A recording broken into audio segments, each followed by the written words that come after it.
Welcome to the Jill on Money Show. It's Friday, November 17th, and we are here answering your financial questions. And if you've got one, all you need to do is go to our website, jillonmoney.com, click the Contact Us button, and we will get your note. If you want to join us live, just check that box off. Mark does everything else. Hey, while you're on the website, check out all the good stuff there that's for free. We have got a blog. We have videos. We have a radio show tab. We've got resources. And of course, we have the free weekly newsletter, which comes out today, every single Friday. Mark does such a good job with that. Mark, have I reached my limit? Have I reached my milestone? All right, gang, let me tell you about this newsletter. I need 300 subscriptions, and I need it fast because I am going to give Mark a bonus. Mark, you're going to get an extra bonus if we get to the milestone. I need 300 people to subscribe to the newsletter. And what should we give Mark as a bonus for that? An extra $1,000? Okay, I'll do it.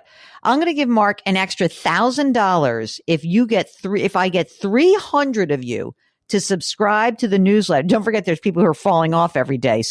But I need 300 people to get us to this big milestone, and I'm going to give Mark $1,000. I am going to check on Saturday morning. I'm going to check tomorrow morning. I want to see what kind of community we have. Okay. Mark needs $1,000, but I want to be clear. This is not the only bonus he's getting because that would make me seem like a schnorrer.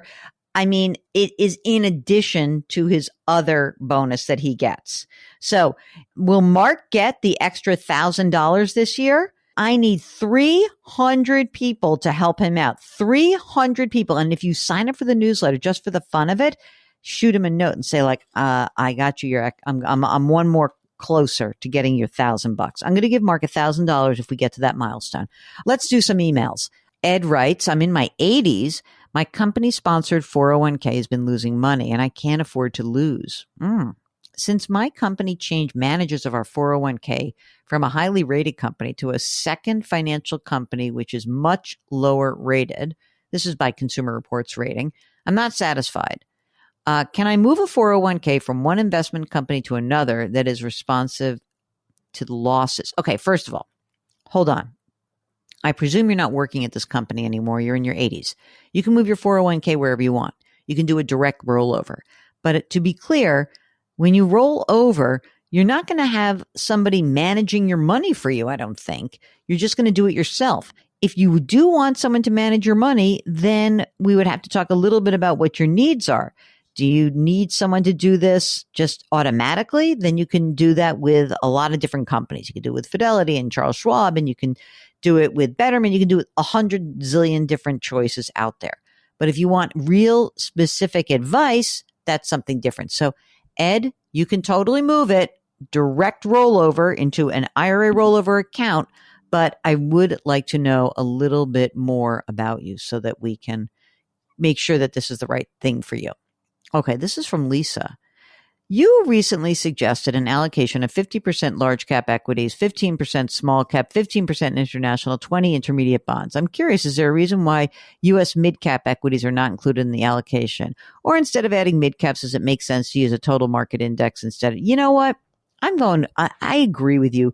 You're right, Lisa. Let's just do an extended market index and just forget small caps at this point. They stink anyway. So I'm going to go with Lisa's portfolio, which is essentially, again, if you want to have an 80-20, that you have, let's say 70% in a U.S. extended market index, 10% in an international stock index, and 20% in an intermediate term bond index. You're right. I like it better. I mean, mid-caps are so interesting right now because I was just listening to the Compound and Friends, and they made a great point, which is like a lot of those mid-cap firms are really large cap stocks already. It's very strange. So they need to do a little rebalancing. But yeah, I'm okay. Jill and Mark, thank you for this daily podcast that offers such helpful, practical advice for us all. I've been listening for over 2 years. I find something new or reinforcing every day. Lisa, thank you. That's a nice note. I'll take it.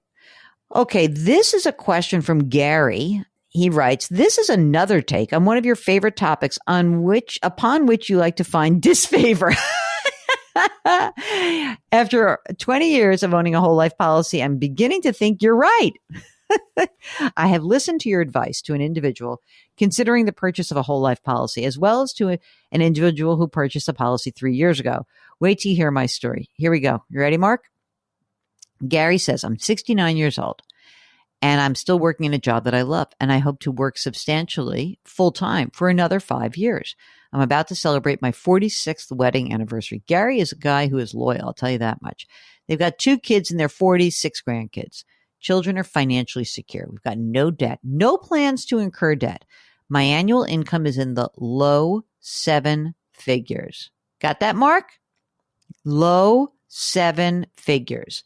We live on about a third of my income. We pay about a third in taxes and we save a third. My wife and I are about the same age. She is not employed. Okay, here we go. In 2005, I bought a whole life policy.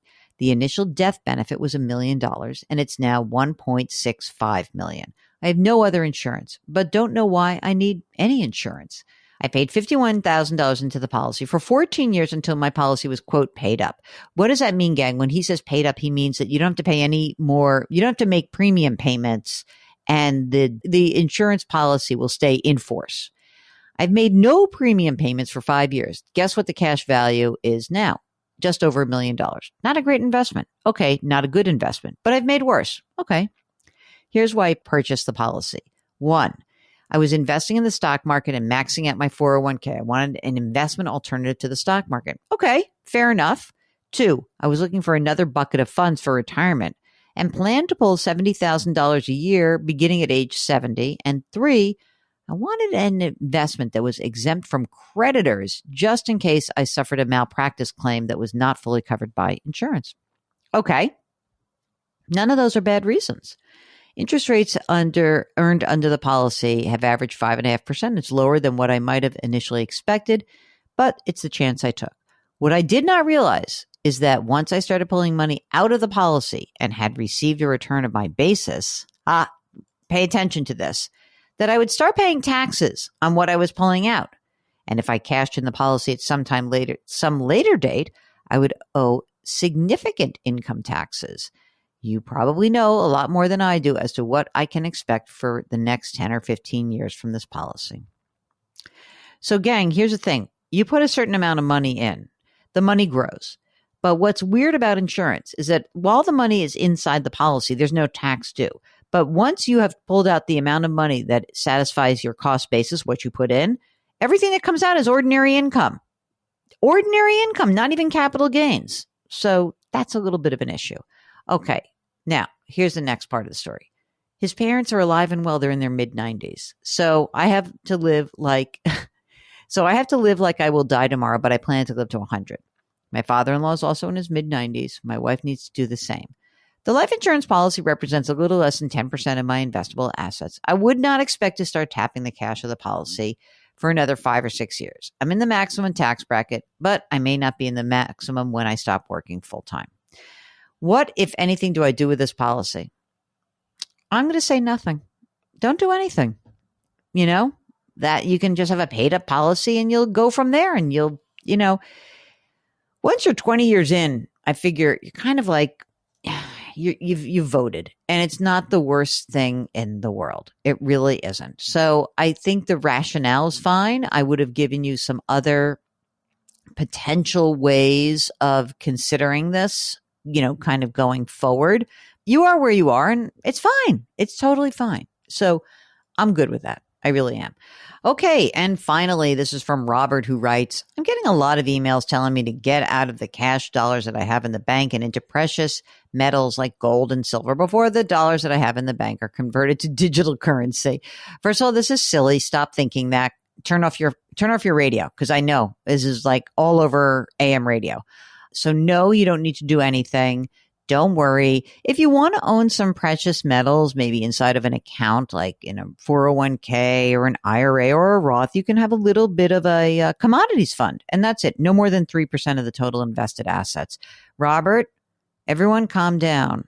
Whenever anything is too late and nothing's going to happen, there's no bank is converting to digital currency. Okay?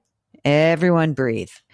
All right, that's it. That's the program. And we are so glad that you've joined us. And we hope that if you have a financial question, you just go to our website, jillonmoney.com, and click the Contact Us button. We're going to be talking to you all weekend long. So don't worry, we'll be right here with you. And if you've got anything on your mind, we are always available to ask a question. Okay? Subscribe to this podcast wherever you find your favorite podcast. Maybe that's on the Odyssey app. Odyssey is the ones who distribute us, right? Because this is Friday. Let's do it. Friday, our music is composed by Joel Goodman. Mark Talasio is the executive producer and the web king, and we are distributed by Odyssey. Please leave us a rating and review wherever you listen, and do something nice for someone else today. Change your work, change your wealth, change your life. Thank you for listening. We'll talk to you tomorrow.